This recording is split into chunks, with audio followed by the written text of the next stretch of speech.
Ito sa itong last. Mas agad. 1, 2, 3, baba. Iliyok naman. Baba, everyone. Baba. Tingnan nyo, papunta sa akin yung bola. 1, 2, 3, baba. Baba.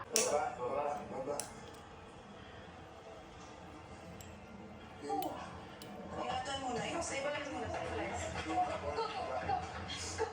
Nakakataba po ng puso.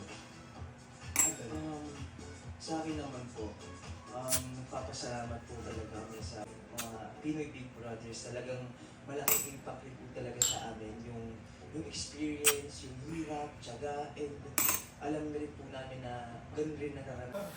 At least talagang i-enjoy nyo ang journey, di ba? Pero ano yung lesson na natutunan nyo after, not making it back to PB's house?